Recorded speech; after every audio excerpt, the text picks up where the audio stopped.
supervisor at the time complaining about how can people move forward in their life if they don't have a place to live, the most basic need of all of us. And then if they found a place, how are they going to afford it?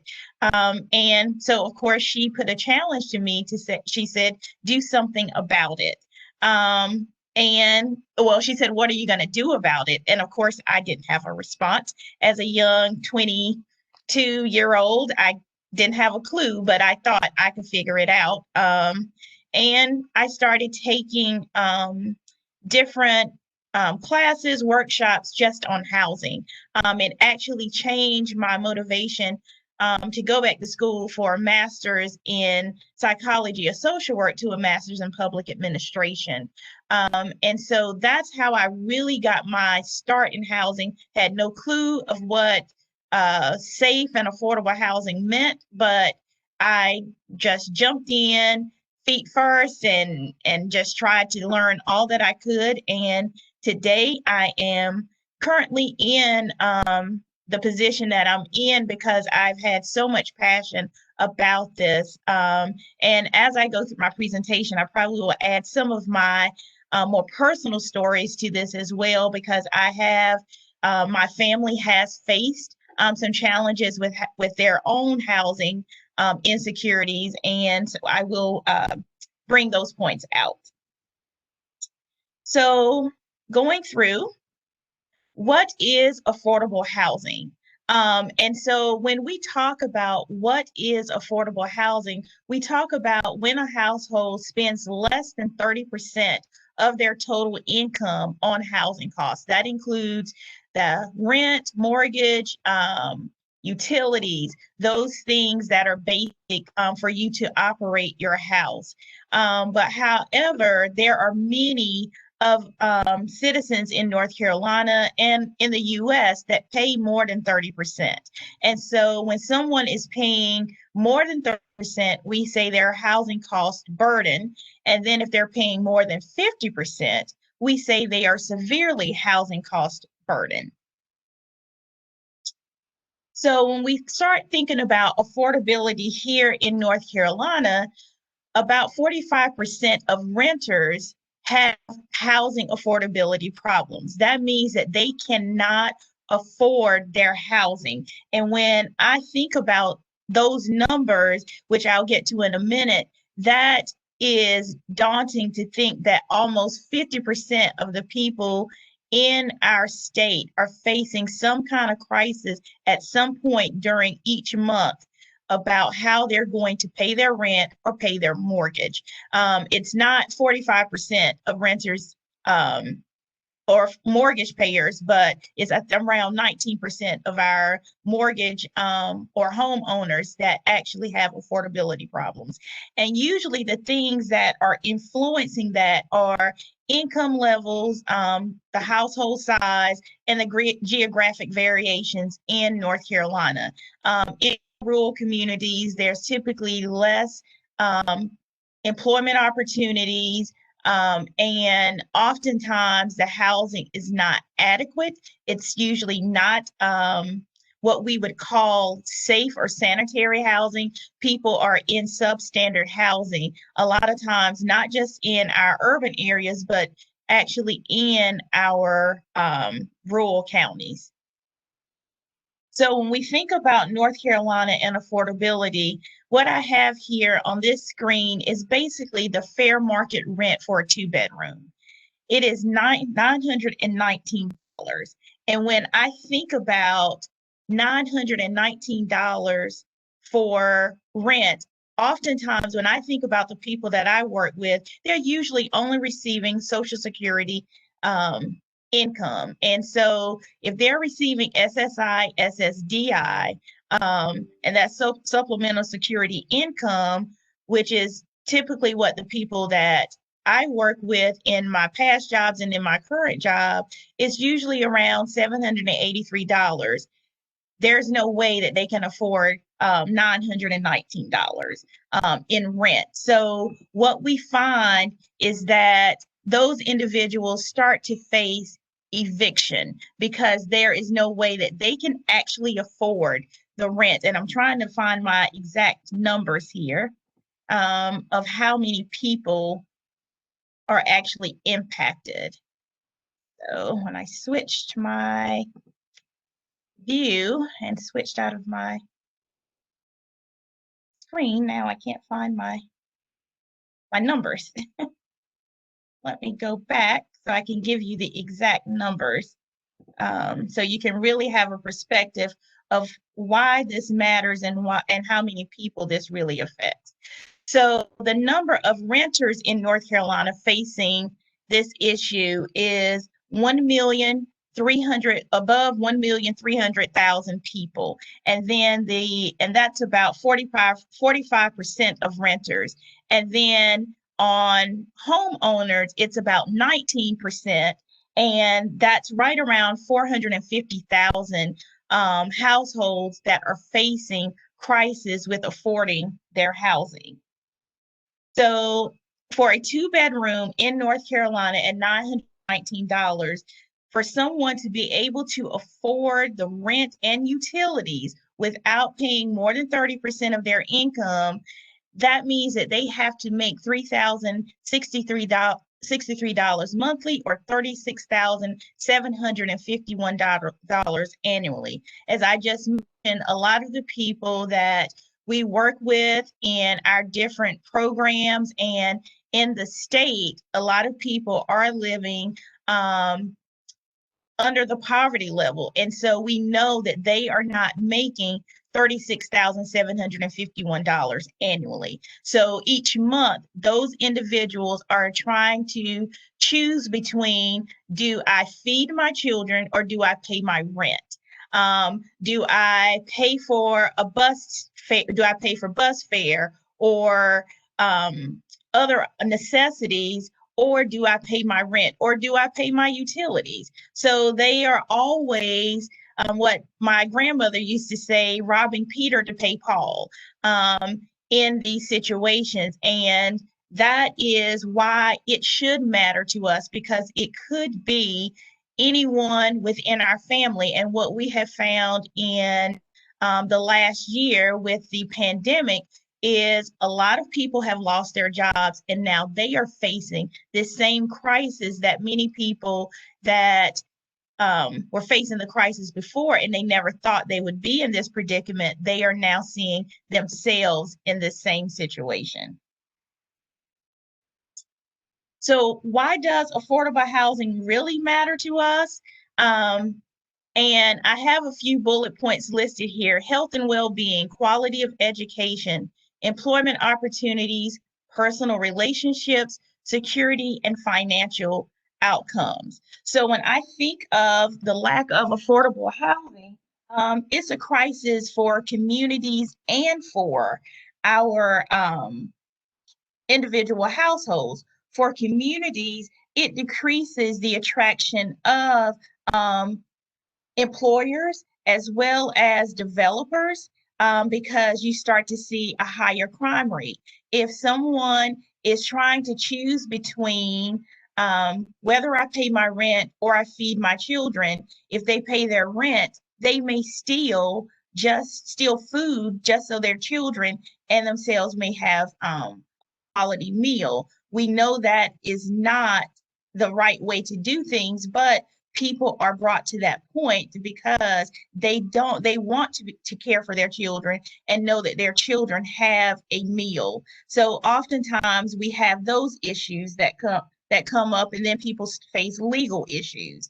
The other thing is it's a decline in stability and negative impact on life outcomes.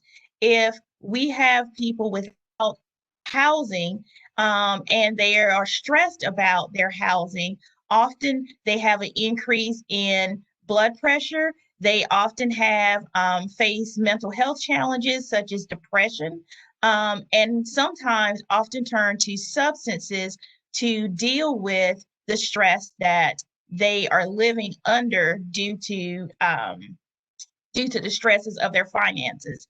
And then when I think about the quality of education, if a child is going to school and they do not have a home to go back to, it is hard for them to complete their work. When we think about the pandemic, a lot of our school systems have transitioned to remote learning. If you don't have a house to stay in, or your house is substandard, do you have an ability to even have a computer at your home if the school system has not provided that technology? And then furthermore, can your family even afford the technology or the internet service so that your child can have the opportunity to learn? And I will pause right here because I have airplanes going over my house. And Stephanie, while you're doing that, I will go ahead and remind folks, if they have any questions, feel free to put those in the chat. And when Stephanie is done with the presentation, I'll be glad to have Stephanie to respond to any of the questions that we have. Okay, thank you. And I will just note, I am actually in a temporary home because I just purchased my second home. And this is where I will put in just a plug of my experience with trying to find housing in the market that we're in. So I'm in a temporary location back in my hometown of Goldsboro, where Seymour Johnson Air Force Base is located. So that's why you hear the jets going over. But when I started to look at my own housing situation and I started to look for, the best schools, how I could be closer to work, and closer to friends, I started seeing that myself with a full-time job and decent pay was priced out of a lot of the places that I wanted to live. And when we talk about affordability, we're not just speaking of renting, but also for home ownership. There are a lot of people that are priced out of the ability to buy a home because they can't afford the market, especially in the Raleigh-Durham community where I reside. And I was basically, it was sticker shock for me to see that a lot of the houses that I was looking at and wanted, the neighborhoods I wanted to live in because of the school system and the amenities around those locations, they were $500,000. Well, as a public servant, of course, I don't work in RTP making these big dollars. I started learning, oh, well, maybe you can't afford the places that you would like to live. And it brought more awareness to me, not just on the rental side, but also on the home purchasing side, how there's not a lot of affordable housing for homeowners, for people that want to buy housing. And that actually does put a challenge for those individuals that want to live in neighborhoods that are close to their jobs, that where they might be able to walk to work, but they don't have that opportunity because there's lack of affordable housing. So getting back to the other points here, employment opportunities. Oftentimes people that are low income, they don't have access to transportation, such as cars to drive to work. So they need to be have access to public transportation. Well, if the housing prices are increasing in our downtown areas where we have, sorry, again, another jet.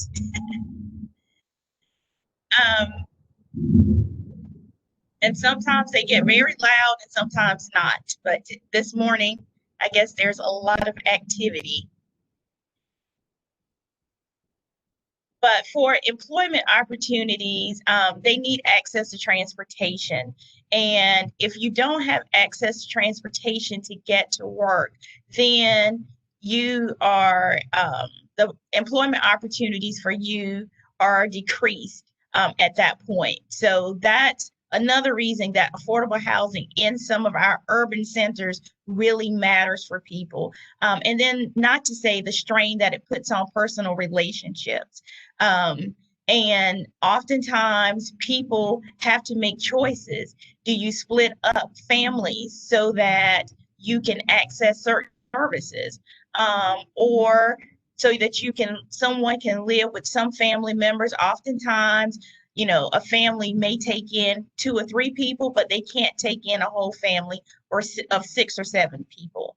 And then the security and financial outcomes. Oftentimes people are in a cycle. It is hard to get out of that cycle once you are in an inaffordable unit and you may face eviction. Then you actually are in this cycle of how do I find housing, because it makes it impossible for most of these individuals to access housing in the future because of their credit at that point. So in North Carolina, we do have some programs that can assist some of these individuals. All hope is not lost for these individuals, and a few of those programs that I will briefly talk about, because most of these programs really could be a presentation of their own. The targeting and key programs, transition to community living voucher program, integrative supportive housing program, money follows the person, the emergency solutions grant, bridge housing program, and back at home program. These are all programs that are administered by the state. And as I talk about them, you will see how the state actually administers each of these programs for different populations in North Carolina. So the targeting and key programs is actually the program that I managed before I moved into the supportive housing policy director role. So this is a supportive housing program for low income and disabled individuals. This is the only program in North Carolina that actually is disability neutral. Some of our other programs are very disability specific, but this program, an individual that is under the 50% area median income for their area actually can access this program and the housing that is associated with this program. So this, again, I am sorry. This has made it difficult when I have to present. So this program is actually a partnership between North Carolina Housing Finance and the Department of Health and Human Services that was started back in 2002 as a response to the lack of affordable housing for individuals with disabilities in our state. As I had mentioned before, a lot of individuals that are receiving SSI or SSDI have difficulty with affording housing, and also just Social Security retirement income. I will say anyone on a fixed income actually, could face crisis in affording housing.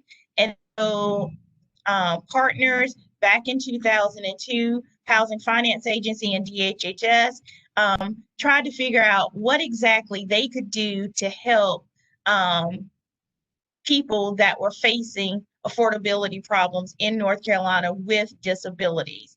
And that was the birth of the targeting program. So the way that this program works is under the low-income housing tax credit program, North Carolina Housing Finance Agency and the Department of Health and Human Services wrote into the plan what they call the qualified allocation plan, that a requirement for any developer coming into the state of North Carolina that wanted to build affordable housing and use low-income housing tax credits, they must set aside 10% of their units in that development for individuals with disabilities. So if they have 100 units, they must set aside 10 of those units for any individual that is referred by the state of North Carolina to that apartment community. And the other requirement is that all of these communities must be integrated. So these communities must have people at different income brackets, as well as in communities that are not high crime, and that they are in nice neighborhoods around grocery stores, pharmacies, doctor's offices.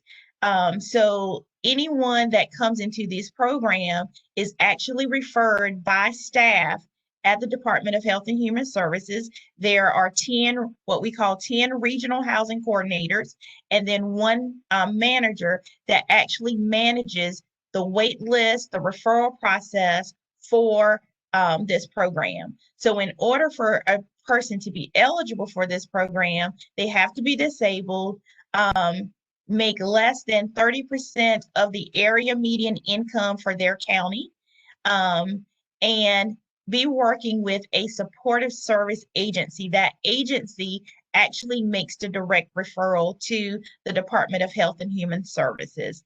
And then those individuals are referred to a apartment community of their choice. They do get to choose up to 20 locations if in their referral packet to say, I choose to live in this particular area of the state. And they are actually placed on a waiting list if there are no availability of units at that particular time.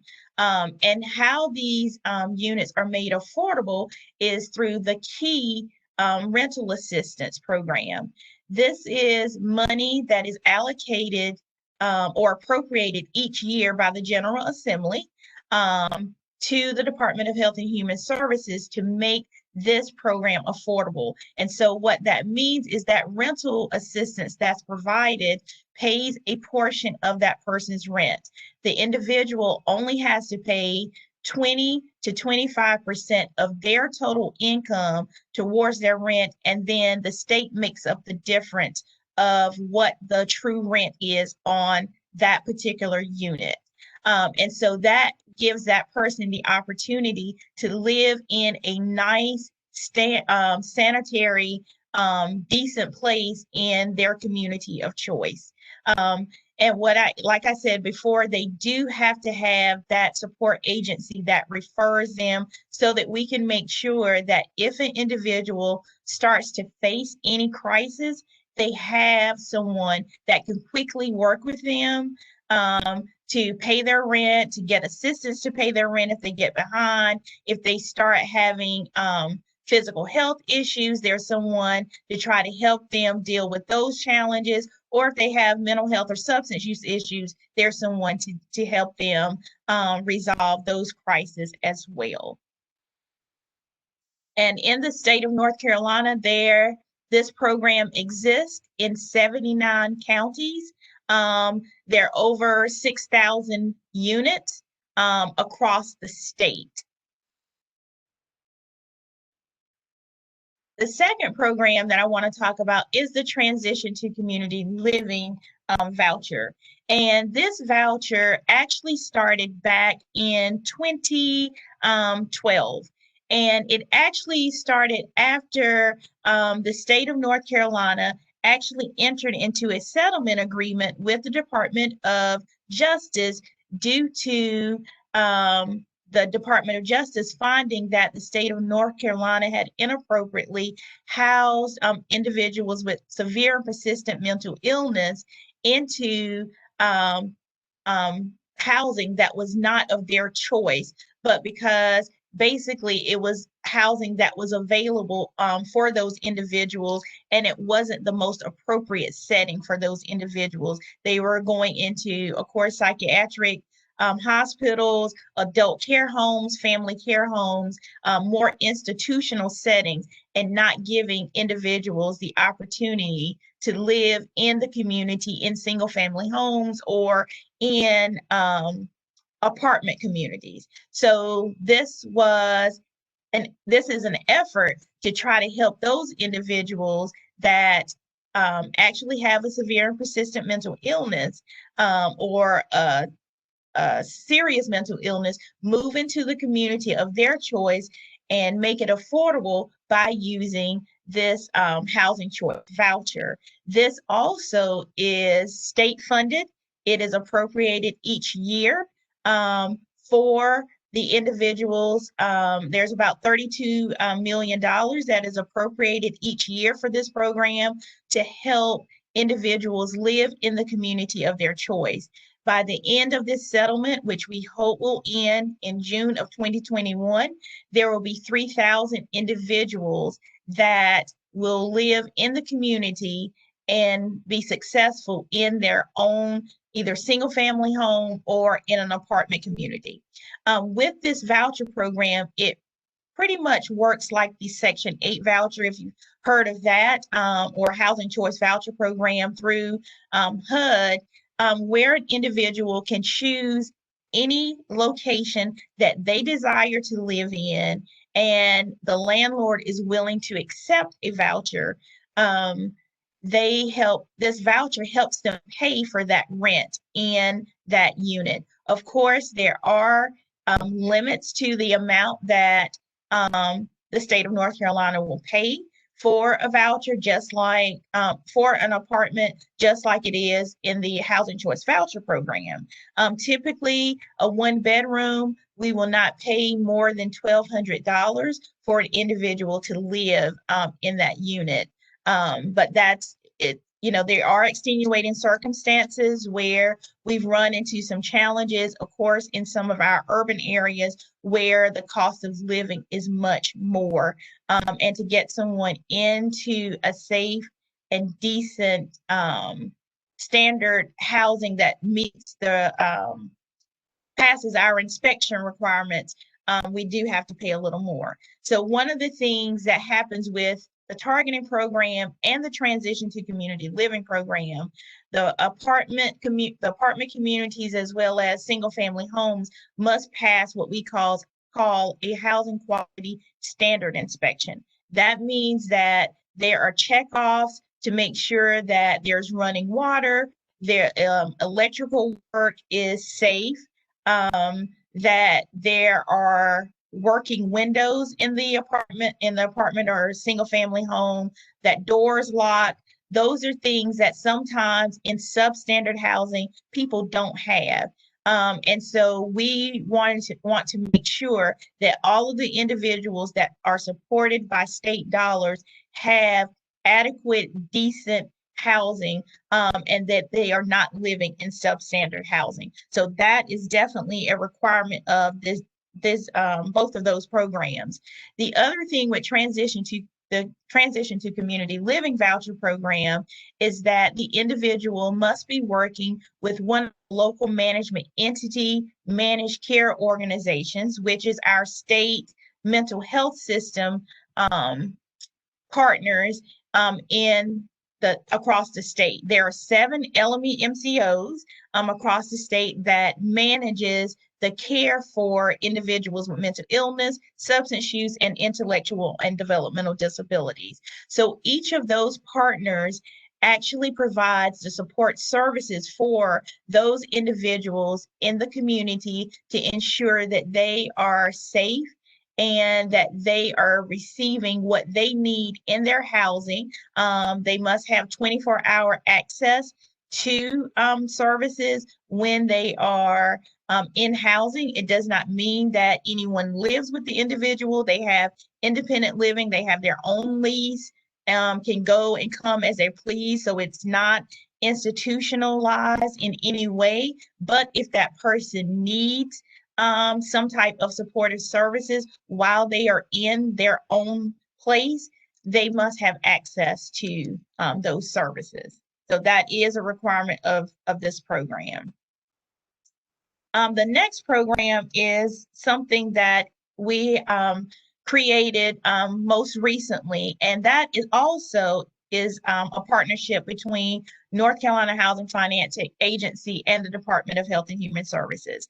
And it's called the Integrated Supportive Housing Program. And it too was developed out of trying to meet the terms of the DOJ settlement for those individuals that have severe and persistent mental illness and are entering the community from adult care homes, family care homes, psychiatric hospitals. So in 2014, the General Assembly established what we call the Community Living Housing Fund. And these funds provide development funding for developers to develop housing in which they set aside units, up to 20% of their units, for individuals in this particular priority population.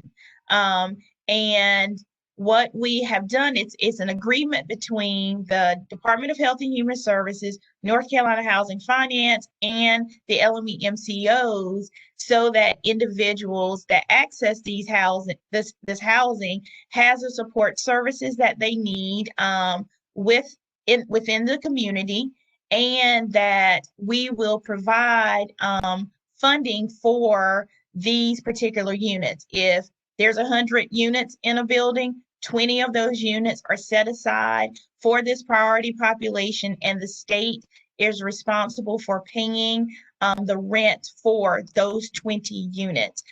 We also pay a vacancy rate, a vacancy payment. If no one is living in those units at a particular time, we can pay what we call a vacancy payment so that the developer does not lose money on that housing because we can't put someone into that particular unit at that time. So once again, I'm going to pause just for a minute.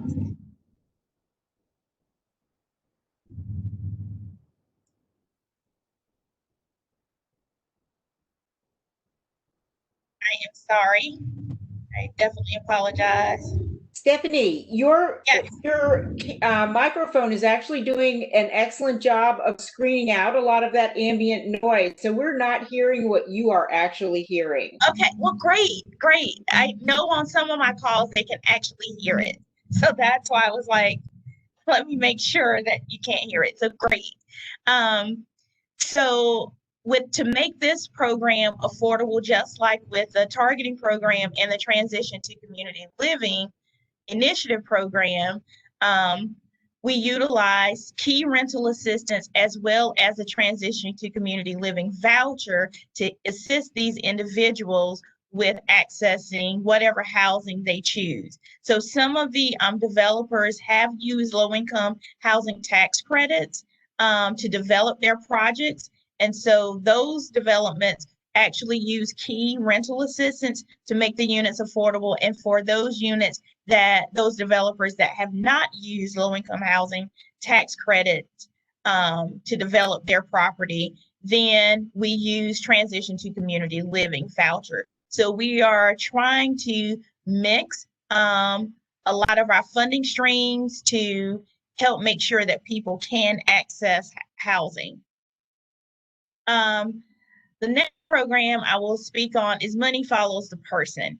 And this is a demonstration project that was started back in 2000, and I'm trying to remember the exact time frame, and I have lost my notes again. But it is actually to assist people who live in developmental centers, as well as skilled nursing facilities, to move into the community of their choice. And typically the individuals are moving into either single family homes with moving into home with their families, or into apartments. It is the person's choice. And they are moving in with supports in place so that they can live in the community successfully and not in an institutional setting that most have thought that individuals will have to live in for the remainder of their life. But if they have lived in those facilities for 3 or more months, they may qualify for Money Follows the Person. And the individuals would receive some type of support services through in-home through the home and community block grants that the state receives. And so those individuals, the services they receive are based on their specific needs. It's not a cookie cutter service. It's not one size fits all. You have to have the services that actually meet that person's need. So the person, like I said, can choose a home that is owned or leased by the individual. It can be an apartment, or it can be in a residence with no more than 4 unrelated individuals. So it's something that looks similar to a group home setting, but it doesn't meet necessarily the requirements of a group home setting, because we don't want individuals to live in what we would call more of an institutional style setting. We want people to be independent and feel like they are living in the community of their choice and not where someone placed them. And Money Follows the Person actually provides transition funds so that people can get the items that they need, because oftentimes people come out of institutions and they don't have the basic needs like linens and pots and pans and money for a security deposit or to a deposit for lights. But this program helps those individuals access those things through what we call transition funds to help them get the things that they need as they transition into the community. And I forgot to mention the Transition to Community Living Initiative also provides that type of funding as well. The Emergency Solutions Grant.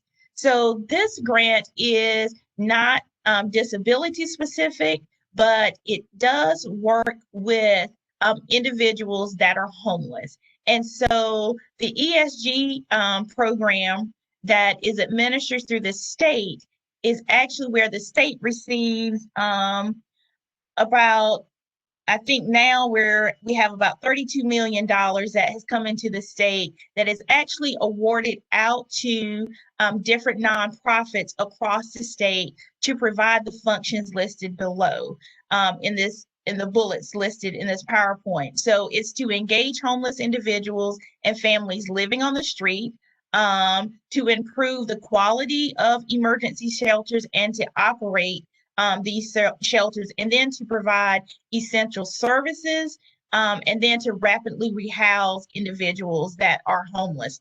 And so typically these funds are used for like those case management services, to develop a plan for people to get into housing as quickly as possible when they face homelessness. So it's wanting to move people out of the shelter in less than 90 days so that they can actually live in their own housing with their family and actually access employment, because oftentimes it's hard to get a job when you don't have a physical address. So oftentimes it's trying to help people move into housing as quickly as possible, so that they can get back into mainstream society where they are working, their children can go to the schools that they had been attending in the past, without being fearful that someone knows that they're homeless, and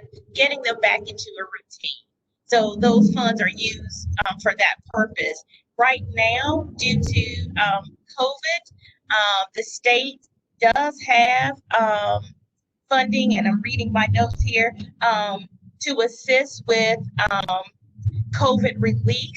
So the state is awarding more funding to nonprofit agencies, and that application process is actually occurring now. It ends January 22nd, so that nonprofits can assist more families that are facing homelessness, or to prevent them from ever coming into the homeless system by doing some prevention measures such as paying their rent, or paying for utilities to make sure that people stabilize in their homes, and so they don't have to come into the homeless system.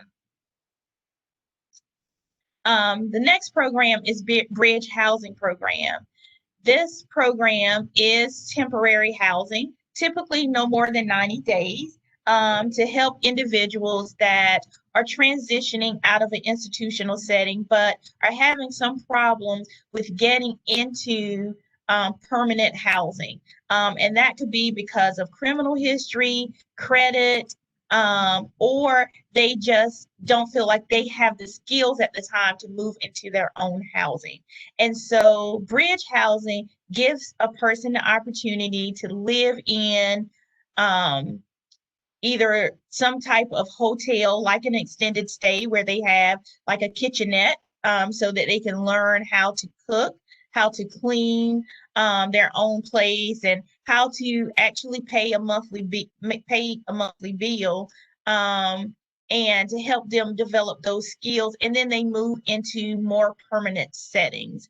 And so it just depends on where the program is in the state, how it is designed. Some of our LME MCOs have partnered with local county government to rent out homes or buildings that are owned by the county and have made those into single room occupancy locations, so that people have access to some place after they're leaving an institutional setting and are not quite ready to move into permanent housing. But it's just a bridge. That's why we call it a bridge. Bridge housing is because it's just a transitional home. It's not a long-term stay for anyone. It's just to help them get into more permanent housing. This program right now is only open to those individuals that are served through the local management entities, but we're hoping that eventually that this could be expanded to more populations, because we see that people always, transition out of hospitals for physical health reasons and might not have a place to go back to that is adequate for whatever procedure they had. And so a lot of local communities have developed some programs for that. I know in the Durham community, there is a program between Alliance Health and Duke Health that actually has a program that is just for individuals that have had procedures through Duke Health and then move into that need to come into the community but don't have the adequate housing to move back into the community. They have set aside units so that people can have a safe place to heal and to get medical care. And so actually Duke has helped fund that initiative, which is very rewarding for those individuals, so that they don't have to worry about where do I go after I have a procedure. So those are some of the partnerships that are out there that are very similar to this bridge housing model, but are not necessarily funded by the state. The last program that I will mention today is the Back at Home program. And this program actually started out of the need of individuals and families impacted by disasters such as hurricanes. And that program usually runs for a few months after a disaster occurs. But as we know, a lot of our communities have not been able to rebuild, especially in like New Hanover County, Brunswick County, the eastern part of our state, after many of the hurricanes that happened, Matthew, Florence, over the last years. And so a lot of this program has had to continue to help assist those individuals with navigation assistance. And that means that they are helping people locate housing that it is where it's difficult to find housing because a lot of the communities were destroyed. And talking with those individuals about what are their options in neighboring counties, because it's very hard for people to pick up and move to a county where some of us may not feel like it's a big deal for us to move from Durham County to Wake County, or from Wake County to Orange County, it is difficult for those individuals when that is all they know. If they have grown up in a particular county and that's where their supports are, it's hard for them just to decide, well, I'm going to move to a neighboring county. I just think about my home county myself. If I was in Wayne County, how hard would it be for me to move to one county over to Johnston County if all I know and all of my supports are in Wayne County? How scary is that for you to move? So housing navigation, those case managers that work with this state program actually help the individual work through some of those fears and challenges. And then rent and move-in assistance, that is the actual payments that are made to help those individuals actually access housing. And just as I, said earlier about when people move from place to place, they don't have those basic things, linens, pots and pans, and can't afford to get those items. When you have a disaster, you might have had all those things, but with the disaster, you lost all of those things. So you're replacing so many things, and that can become costly. So this program, those things that are truly needed when you move in to housing. So it's basically a home kit, a home moving kit, that helps individuals. So they give everyone the same thing depending on the number of people in your household. And then housing stabilization services. For those individuals that have repeated loss of housing, and not just from disasters, but for some of those people that we talked about earlier that have faced evictions, how do you help that individual stabilize by helping them build a budget, finding adequate employment to help them, or even attaining some benefits that they may not have ever applied for. So that team actually helps those individuals actually stabilize in the community. And these are not necessarily state employees, but the state actually contracts with different nonprofits across Eastern North Carolina to carry out these services so that individuals have access to individuals right in their community to assist them with stabilizing in housing. So just to mention some of our additional partnerships. And Anne, how long do I have left? Not sure.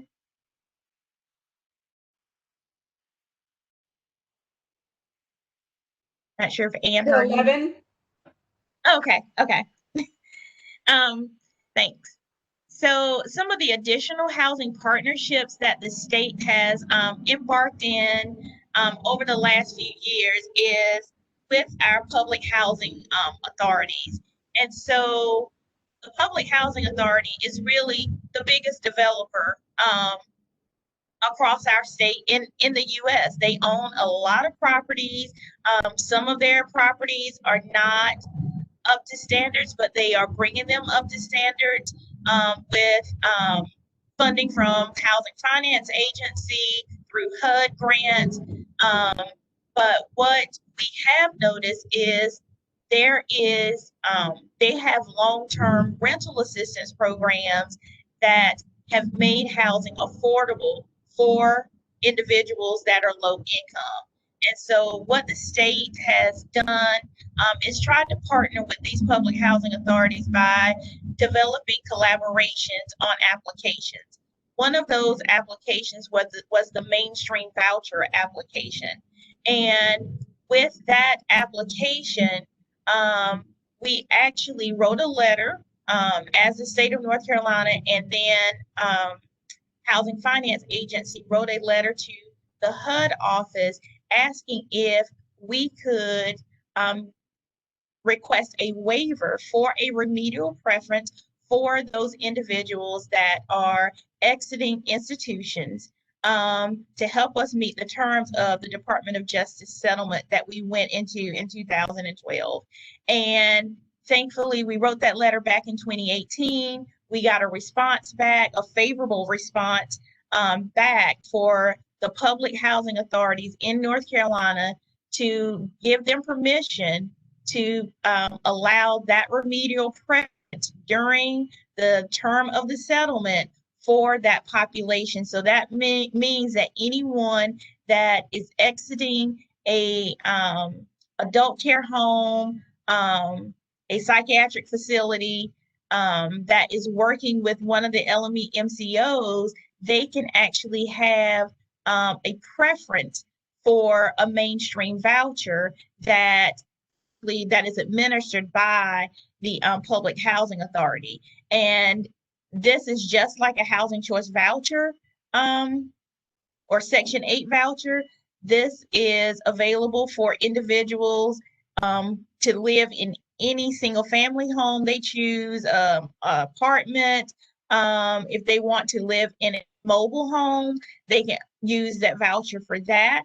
And the difference with this, for this type of voucher versus our state rental assistance and vouchers, is that it's portable. It's portable across county lines. It's portable across state lines. So if someone has family that lives in Virginia, West Virginia, wherever, they can move to that county if they are awarded one of those vouchers. And so we really encourage individuals to apply for these vouchers because, of course, with state funding, as many of you know, we get decreases often. We have cuts. Some of our programs have not had a change in funding for years, like the targeting program has not had a change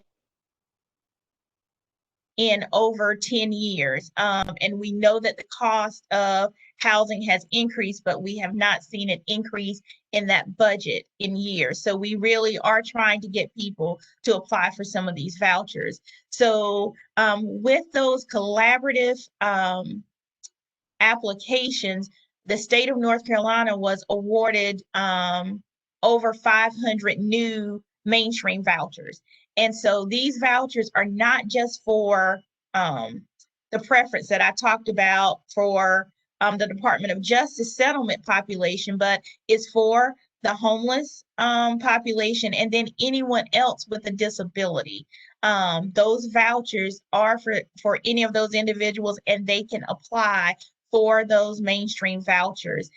So we partner with over 20 housing authorities across the state, and those 550 plus vouchers have really come in handy for a lot of the people that we serve. It has not just been beneficial to the TCLI population, but like I said, to other individuals that have disabilities that were having a hard time affording housing.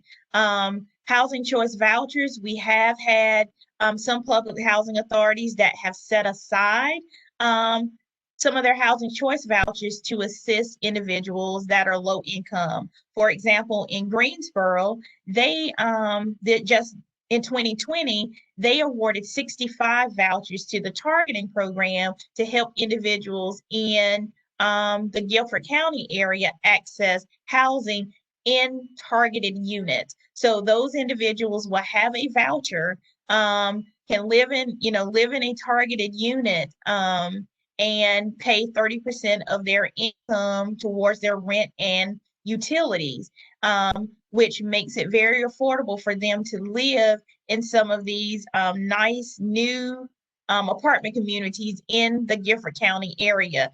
They have to live in Guilford County for 1 year, but then they are able to port their voucher to another county if they wish to move to another county or another state. The last partnership that we have developed over the years is with the HUD Continuum of Cares. And those are the partnerships for the homeless programs in different cities across the state. In the state of North Carolina, we have 12 Continuum of Cares, and those are 11 of our urban cities. They each get funding from HUD to provide funding for supportive housing programs and rapid rehousing programs and emergency solution grants programs in their communities. And then there is the balance of state continuum of care, which the state has representatives on that board and committees so that we can help drive some of the policies and processes for these programs. So myself and other state employees actually sit on different committees and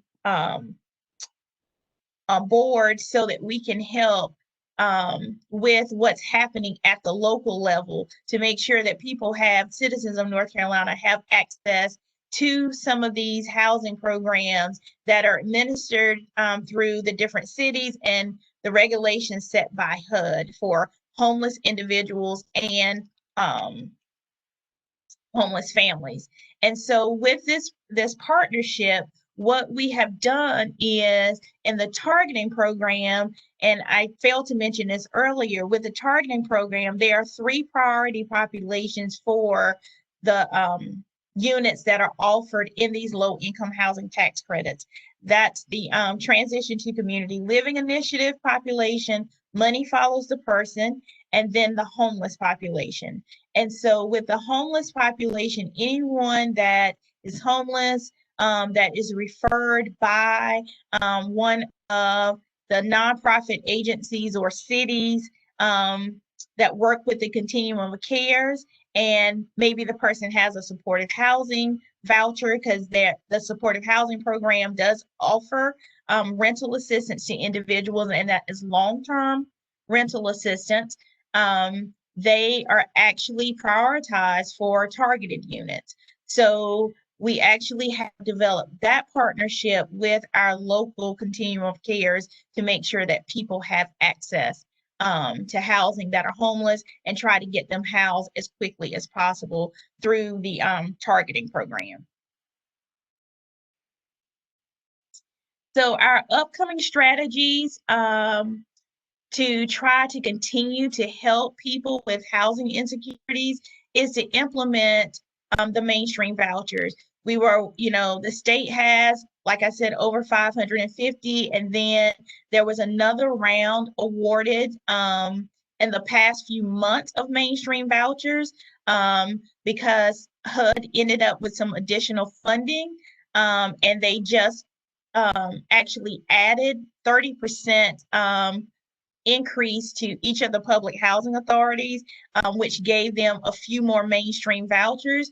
But we are working with the public housing authorities, our local HUD office in Greensboro, to make sure that we are educating people about how you apply for vouchers. We actually have a presentation, a webinar this afternoon with our providers, with service providers, about how they actually make application for mainstream vouchers, housing choice vouchers, and have a successful application for those individuals. Other things that we're doing, we're working on strategies with low-income housing tax credits. And so we're working with Housing Finance Agency on expanding some of the tenant selection plans that decrease barriers for people getting into housing. We already have developed with the Housing Finance Agency what we call barrier busters.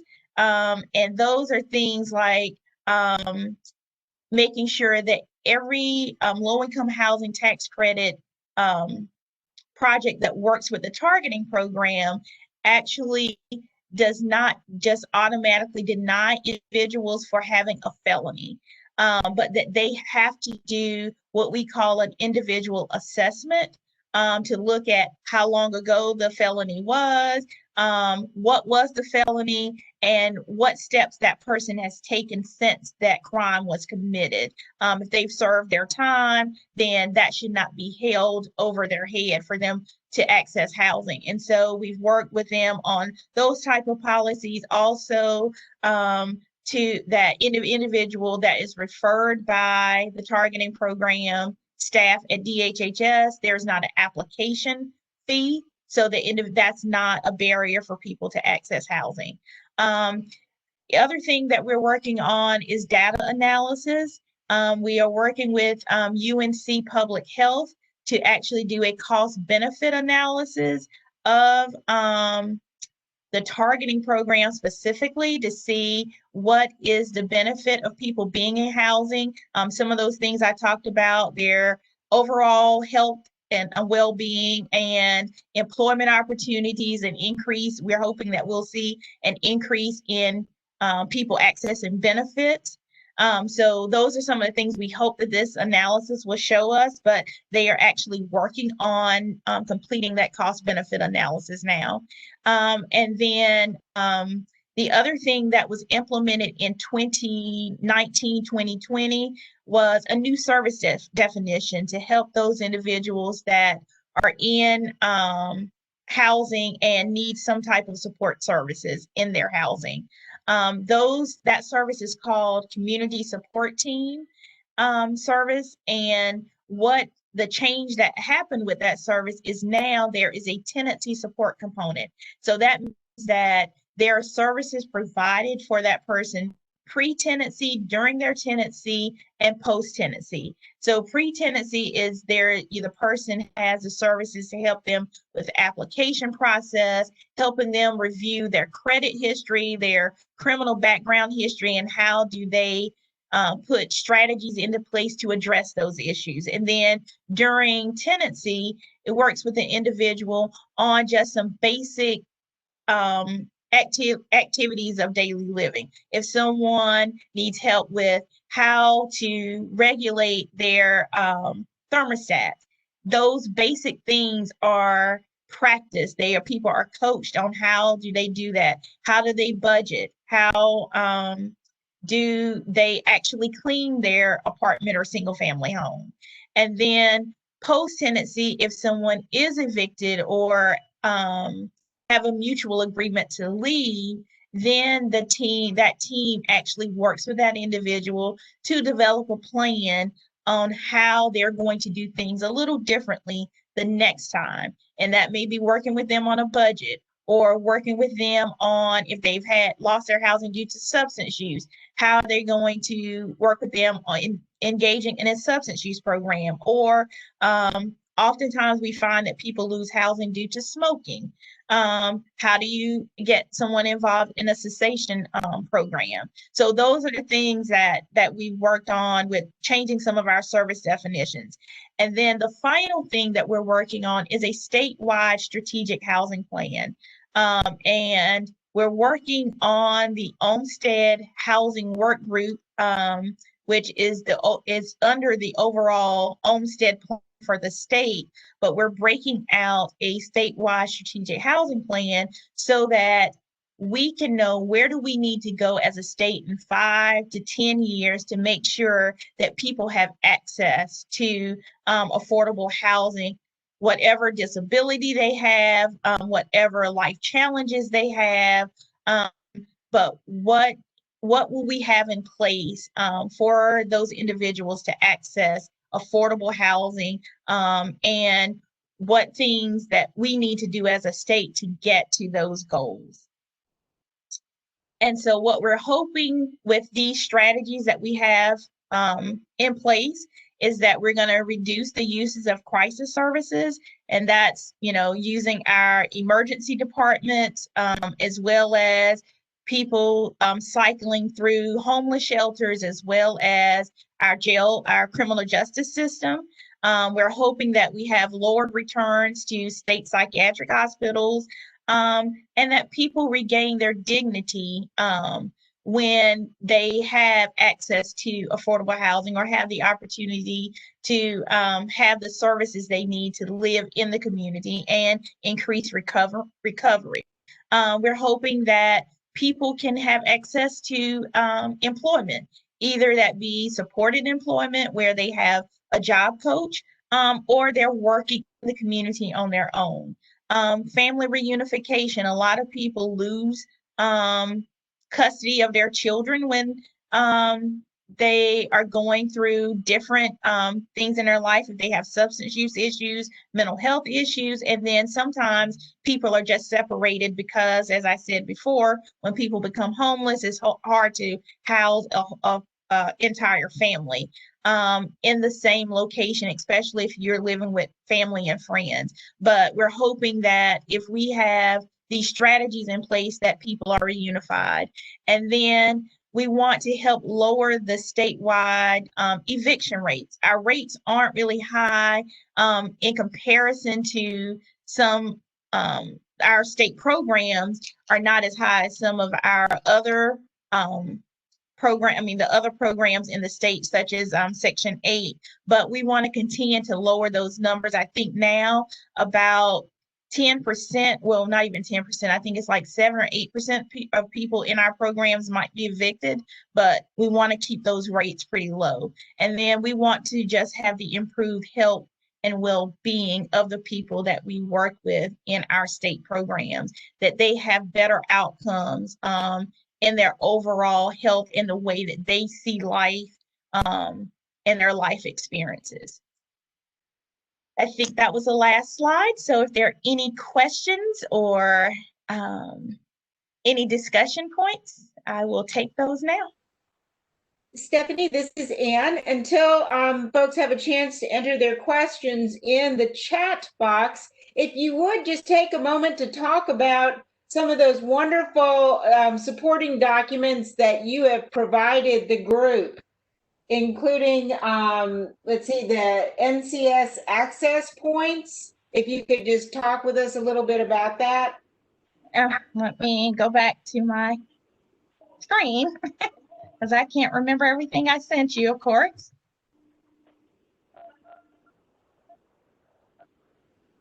Let's see. I think I stopped sharing.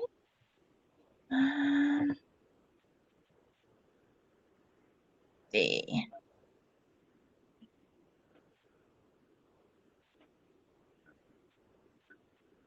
So are you talking about the 360? Let's see. Back.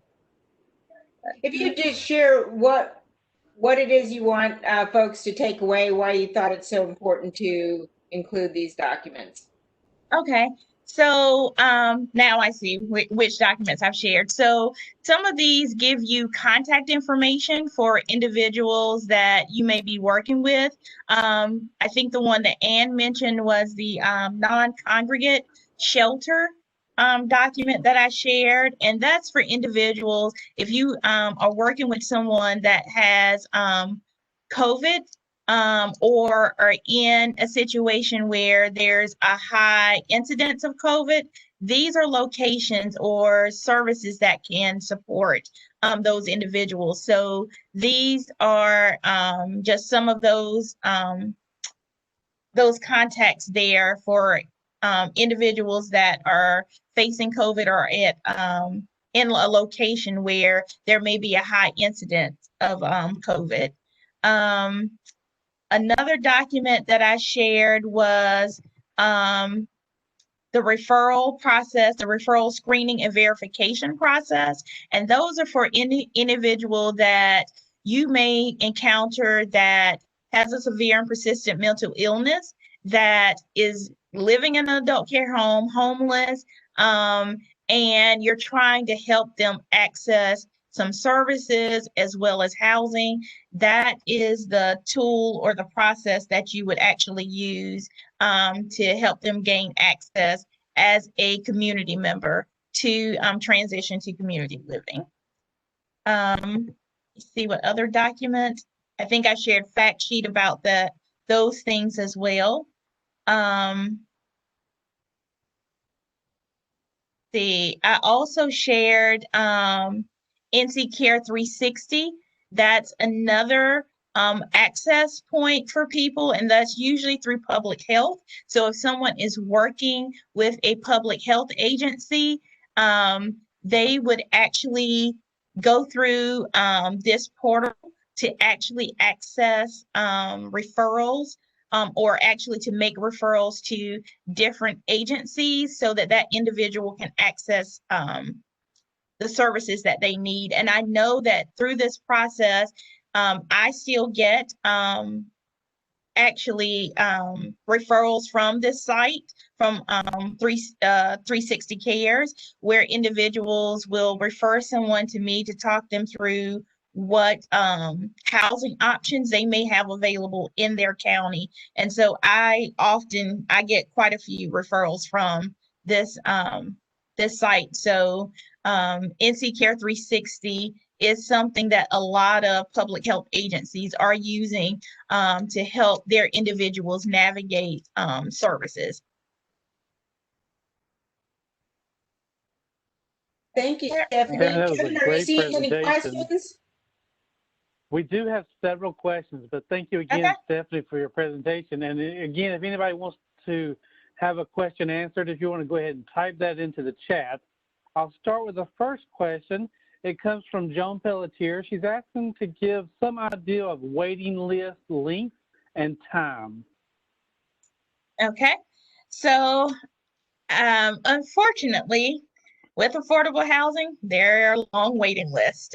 For all of our state housing programs, there are some waiting periods. Probably the list that is the longest is our targeting housing program list.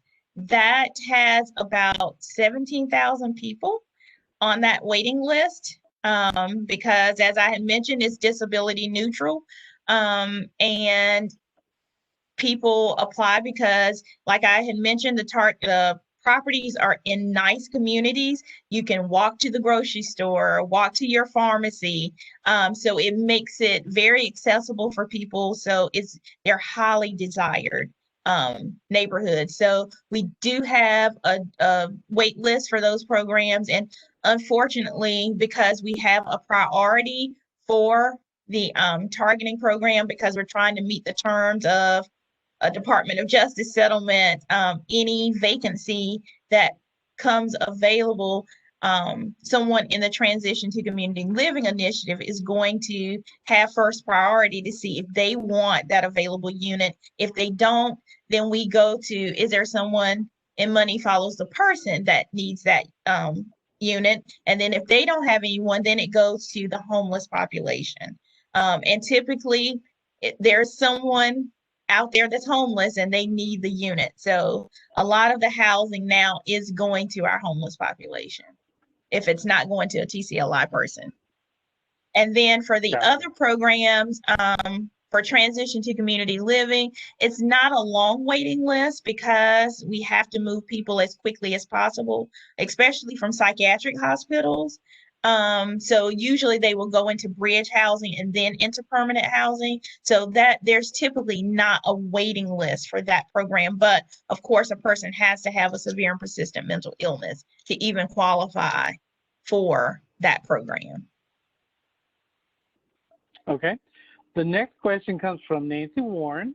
She would like to know what will happen with the Integrated Supportive Housing Program once the TCLI conditions are met. We will continue to have those units and hopefully have that funding, and it will just be open to all populations at that point. So it would actually expand to all Olmsted populations. So that's all the disability groups. Gotcha. And another question from Nancy, she's asking, is Money Follows the Person still a demonstration project? If so, why has it been made permanent? Now, I don't have the answer to why it hasn't been made permanent, but it has been extended until 2026. So it has been extended till that time, but I don't have the answer to why it has not received permanent funding. But at this point, it has been expanded. It has been extended until 2026. Okay. This the next one is still from Nancy. She's saying, are we seeing greater use of the ESG program during the pandemic? More families without housing, ? Yes, there has been a greater need for the Emergency Solutions Grant. That's why the state actually, and well, the federal government has done another round of funding. So North Carolina received another round of like $32 million to assist individuals with housing issues, because there has been an increase in calls to the state to receive assistance. I don't have the exact numbers of how many people have called, since I don't directly manage that program, but in our meetings, we have had discussion about great increase in the number of people needing assistance. So people were relieved that that there was another round of funding to assist people. Gotcha. Again, the next one is from Nancy as well.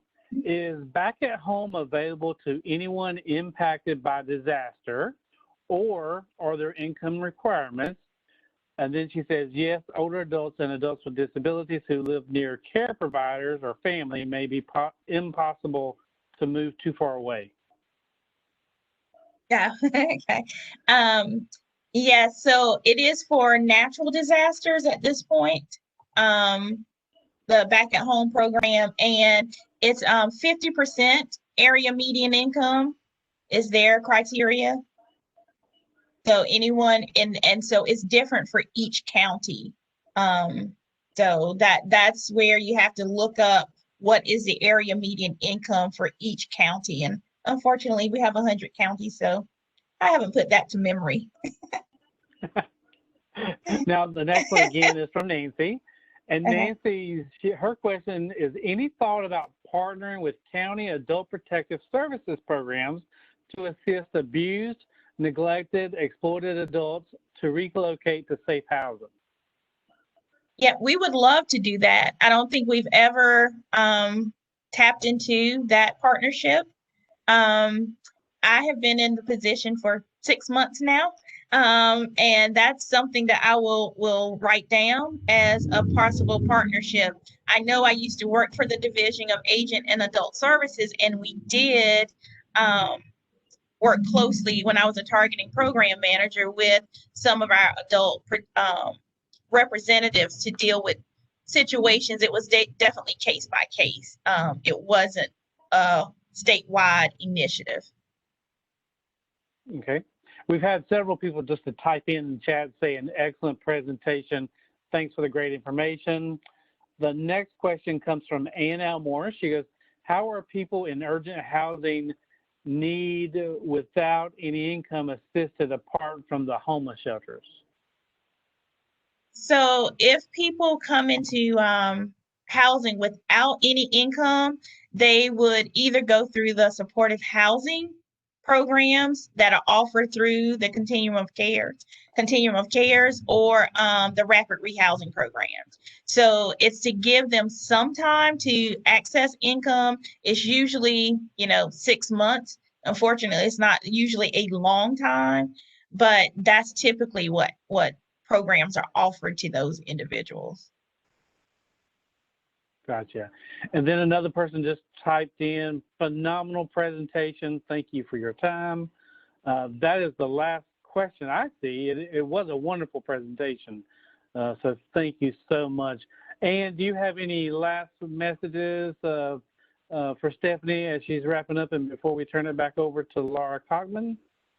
No, but I can't thank you enough, Stephanie, for your shedding some light, both as to the extent of the problem and solutions that we all may be able to tap as circumstances bring individuals to our attention. So thank you very much for giving us both something to be concerned about, but tools to deal with that. Yes. So if anyone, and we can't lobby, for more funding with the General Assembly, but we know that it's a great need. And so if we can increase the funding for housing, that would be a great thing for the state, because like I said, there are 17,000 people waiting for housing, and unfortunately, we can't house them because we don't have the targeting program is one of those programs that has not received an increase in its funding. for the past 10 years. And so you can't increase the number of people housed because you don't have the funding to support them. Thank you, Stephanie. You stay well, Yes. please, and may your efforts Yes. truly blessed as you continue to help those in need of housing. Well, thank you. I'm going to hop off to go to another meeting. But thanks for the invitation. Stephanie, this is Laura Cockman. We really appreciate you presenting to us today, and we certainly enjoyed all the information. Thank you so Thank you. much. All right. Have a good one. Have a good one. Well, folks, it looks like it's time to take our break. So we'll take a break from 11 until 11:10, and we'll come back and give you some more information. So we'll see everybody back in 10 minutes, 11:10.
Kevin? Hello, Ann. Hey, I was wondering, what was the solution? Just putting Stephanie on her personal computer rather than her work computer? Her work computer I don't know if she had a video feed or not. I don't know what it was, but we finally got it to work. Yeah, I was just trying to figure out for the next time, since we're still close to the event.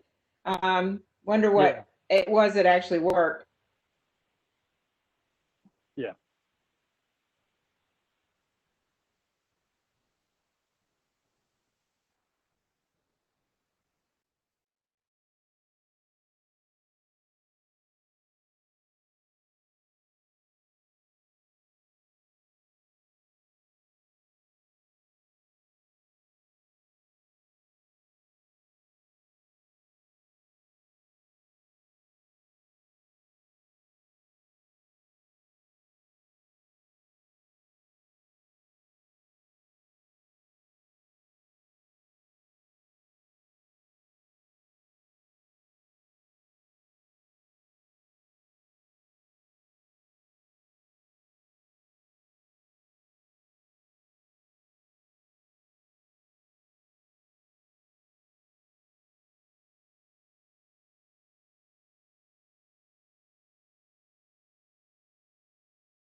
Welcome back, everybody. It's 11:10, so we'll get started again. We'd like to proceed now with our committee report. And the first committee that we have up is our Education Committee. And Ann Elmore and Tadra Martin are the co-chairs of that. And Ann, I believe you're going to start us out. Yes, thank you very much, Laura. It's a pleasure to be with you all, and it's a great pleasure to introduce Tadra Martin to you all. As you know, for years, those of you who have attended these meetings, we have been blessed to have Chevelle Maven's participation as education co-chair, and her other responsibilities have stepped up, and so she's had to step back.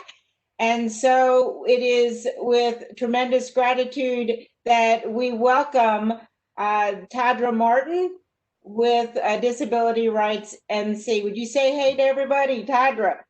Hey, how are you all? So Tadra will be taking a much more active role, and I will step back, not step off the committee, but certainly she'll be taking a much more active role in the months ahead. Just want to remind everybody that we do have our next general meeting is on March the 17th.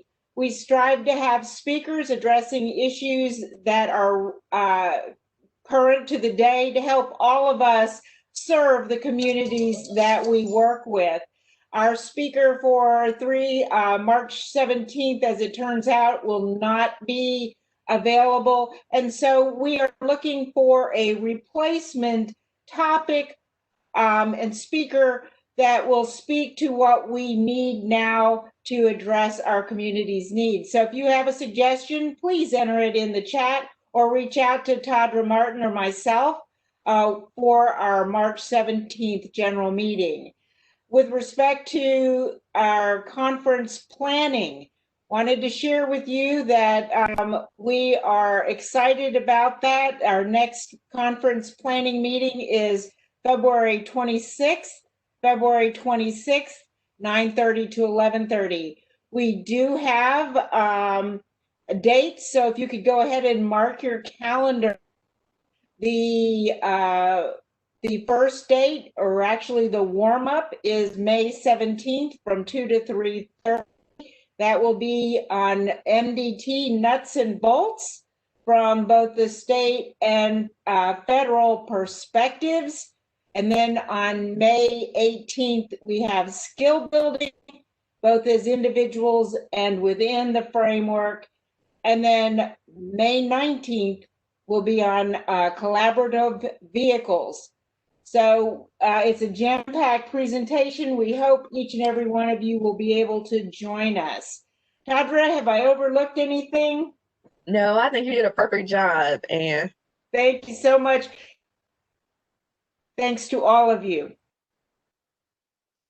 Thank you, Ann and Tadra. We appreciate all the hard work. All right, next, I believe we're going to go to the Advocacy Committee, and Nancy Warren is the chair of that. Nancy? Hello, everybody. I'm working on my technos here. Thank you, Kevin. We do have some things to share with you this morning. One of the first things I want to share with you is this draft of the partnerships APS legislative support letter that we will be sharing, have available soon on our website, and we'll be able to share with others. And in it, we are able to share our partners' funding and advocacy efforts for adult protective services. So as Kevin scrolls down, you can see the advocacy from the Senior Tar Heel Legislature for adult protective services. And then we will, we're waiting still from the update from the Association of County Directors of Social Services, but I expect to get that soon. The North Carolina Coalition on Aging has a legislative priority for adult protective services, as does the Governor's Advisory Council on Aging. We'll make this letter available as soon as I have the other components. AARP, North Carolina, we're I'm waiting to hear back from Lisa Regal. So, but I wanted to share this with you today because I think it's important that you all know, many of you on the call this morning know already that belong to organizations that are already advocating for improvements in North Carolina's adult protective services system, and I wanted to share that. Along that same line, I wanted to share with you, if you haven't already heard about this information, the Elder Justice Coalition, many of you are familiar with Bob Blancato, and the National Adult Protective Services Association, Bill Benson, spoke fairly recently during a National APS Association policy committee meeting, and I just want you to know that the partnership is represented on the policy committee, NAPSA policy committee, and so we have a voice in that, and we have participation in that, and we get updates from them. But of course, the big news is that $100 million in federal money has been allocated as part of the what do I want to call it? Whatever this last bill was, the COVID relief bill that was passed. And this, at least, it's required that at least 50 million of that 100 million is to be allocated to states for the provision of adult protective services programs. And so that's a minimum. Bob, in the policy committee call, Bill Benson was very confident that it will be more than 50 million that will end up being allocated of that 100 million. It's a COVID recovery bill, so the states will have to demonstrate some connection to the pandemic in terms of the provision, the allocation of the funds at the local level.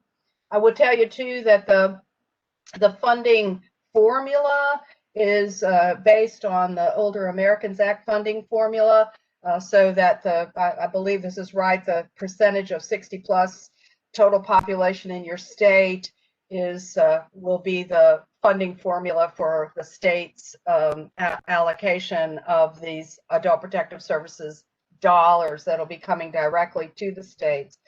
And the significance of this is that, you know, if you recall last year, or maybe it's 2 years ago now, and if there's anybody on the call from, I don't believe, I don't know if Kevin can unmute you or not, but if there's anybody on the call who's, you know, with the Division of Aging and Adult Services and wants to say something about this funding, please, you know, ask Kevin to unmute you if that's a possibility, or put in information in the chat. But the important thing is that this is the first ever federal allocation of money specifically for the provision of adult protective services, and the urgency is that that the federal fiscal year budget's going to be coming up very soon. February, they expect it to be coming up, and it is very, very, very important that this allocation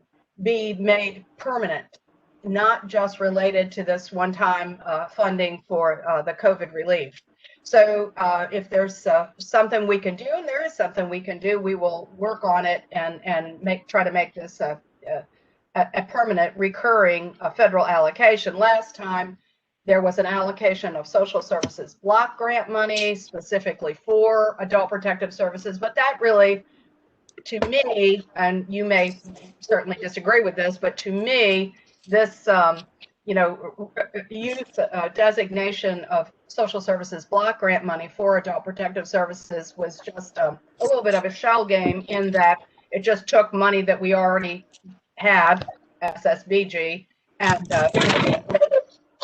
specifically for adult protective services. But this, at minimum of 50 million, probably more, coming to states directly for adult protective services, will be a federal allocation for protective services. So I don't know if you have any questions specifically about that, but the other thing that we want to talk to you briefly about is the ongoing effort that the partnership has with the Division of Aging and Adult Services to use stories from county departments of social services about abused, neglected, exploited adults that we will be sharing directly with state legislators in a letter. We'll have a letter, we will have the story, and we will have additional documents that will help the legislator understand the details, if you would, of adult protective services across North Carolina. And this is in an effort to accomplish a couple things. To start, you know, it's a way to educate, it's a way to inform legislators and their staff about what adult protective services is, how it affects the constituents in the areas that the legislator serves. And we will be having a webinar. This is pretty exciting. We're doing a webinar in partnership with the Aging and Adult Services on, let me look here, February 11th. Yep, February 11th. And the purpose of that webinar will be to share with APS professionals at the local level, at the county departments of social services, the purpose of the stories, how the Division of Aging and Adult Services is gathering these stories and collaborating with the partnership to share them in an ongoing way with legislators. You know, that it's been said repeatedly, you know, you've got to have stories in order to connect with people who are decision makers. If you just feed out the data and the details, that's great. You got to have that too. But man, stories really get people kind of jammed up. So that's where we are with the advocacy. We're busy. Nancy, we do have a question for you from Rosalind. Oh, great. She wants to know, do we know the implications are for this one-time funding to counties for service provision? Well, the implications, my understanding is, and you know, there are people who probably know this a whole lot better than I am. I mean, what I don't know is whether or not the money actually has to be spent in this federal fiscal year, or if it just has to be designated for spending.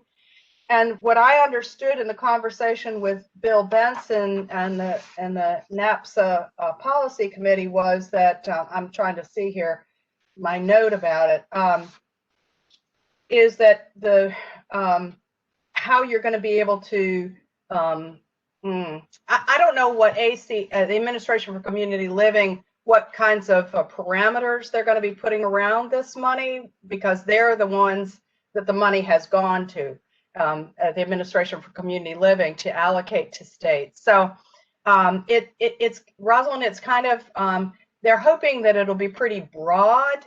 They did say that some states have been hesitant to hire additional staff because they didn't know for sure if the money would be recurring or not, or if there were other services, you know, the money could be used for services to victims of abuse and neglect and exploitation. But at any rate, I don't personally know all the answers to that too, and I don't know. You know, I'd welcome if, you know, anybody is on the call from a local DSS and has knowledge of this, or somebody from DAS can answer that question better, I'd be glad to hear it too. If anybody knows the answer or would like to respond, if you want to just type your name in the chat feature, and I'll unmute you. And Nancy, we can always come back to that if somebody comes on that says that they can answer that. Did you have any other updates, Nancy? Gosh, no. Okay. Thank you, Nancy. Laura, back to you. Thank you, Nancy. We appreciate all the information. Our next committee is our Awareness Committee, and John Marin and Stephanie Bias are co-chairs of that committee. And John, I believe you're there. I'm finally back. I'm sorry, folks. I don't know what I had. I went through the entire presentation, and listening and no problems. And then just as it was ending, my internet decided to go out or something. I don't know. Anyway, so I'm back. I don't have a whole lot. Just will mention that a couple of us, Ann and some of our other partners, are going to be continuing a conversation, I believe it on Friday, with the folks that are running that helpful platform, the reporting platform. We're hoping to get some funding from the Administration of Community Living in the next year or so. So,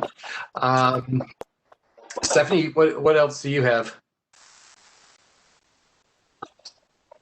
Can you hear me? Stephanie, Can you you are hear me? muted. You want to go ahead? Yep. We did hear you. Stephanie, Now you're muted again. Hold on. Now, Stephanie, go ahead and talk. We seem to have a lot of static. I don't know if it's our connection. Stephanie, I don't know what, but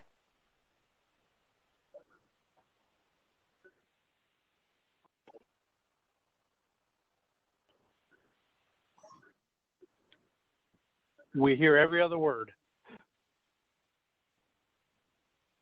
Now it's muted again. Oh, with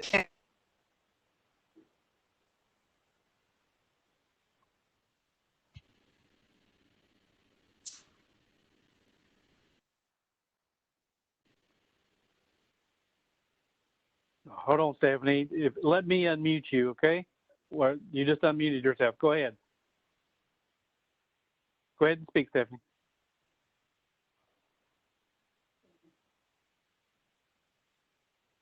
Yes.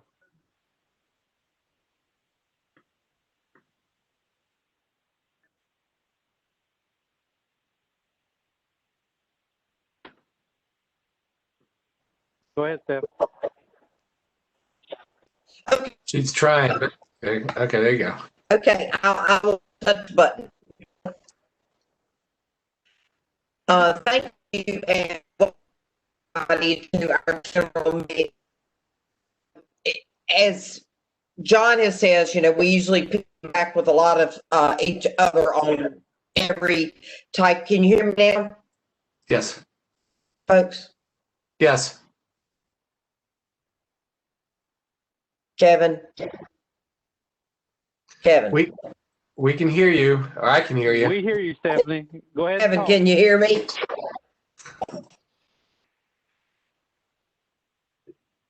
John and I continue to tout the efforts of NCPAAA at events where we are virtually speaking, or to tomorrow at our NC Senior Consumer Fraud Task Force meeting. Good. Okay. Keep talking, Okay. Stephanie.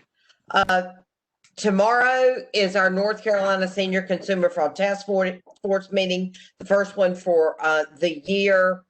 And we, of course, will tout our efforts for NCPAAA and the work that we are doing to protect our folks against all types of fraud and abuse. And we're in the S&P world, we're starting to talk a lot about, Just keep talking, Stephanie. There just seems to Can be you hear me, noise. John? Yes, I can hear you.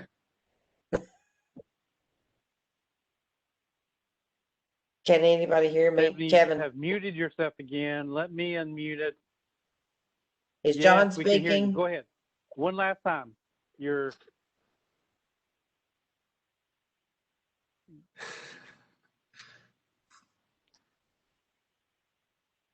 Okay, Stephanie, we're going to have to move on to Okay. our next person, Okay. Laura. Hear me, Kevin. Okay, We're having issues Now with there's- Stephanie's video feed.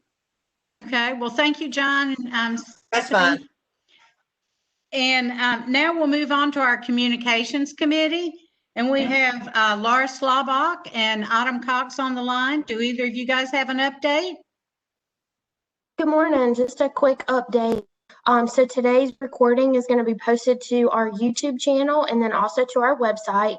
And we just want to encourage all participants to make sure that you're checking out our website, because we do have a couple of really good educational opportunities that are coming up. So our website gives links to how to register, agendas, all of that great information is posted there. So make sure you're checking that out. It was also sent out in the general email as well. So if you have any questions about anything, feel free to email myself or Laura S. And I will let her chime in if she's got anything she wants to add. Thank you all. Well said. Thank you. All right. I believe that's all of our committee reports. So now we'll go to member updates. If anybody who is attending has a member update they'd like to share, if you could just type in the chat box to Kevin, and he will unmute you so that you can speak to the group. And we'll give everybody just a minute to type their request to speak. And Laura, while we're waiting on members to type, if anybody that is on the executive board has an agency update they wish to give, if they would like to unmute themselves, then we'll go ahead and start with that while we're ready to type in the chat. Does anybody want to give an update?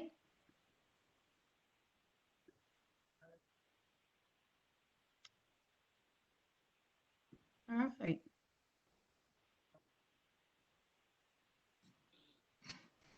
Kevin, have you got any requests from the membership to speak? Not at this time. Okay. Everybody's being quiet. They're watching TV. They might be. Well, thank you all so much. It's been a wonderful meeting, and we appreciate everybody's participation in the partnership. And John, you look like you might have something to say. No? Okay. Anybody else? Ann, any comments? No? Kevin? None for me. Nancy? Okay, with no questions or speakers coming up, we'll go ahead and adjourn our meeting. Please be aware that our next meeting is March 17th at 9:30, and we look forward to seeing everybody then. Thank you all so much. Have a great day. Bye.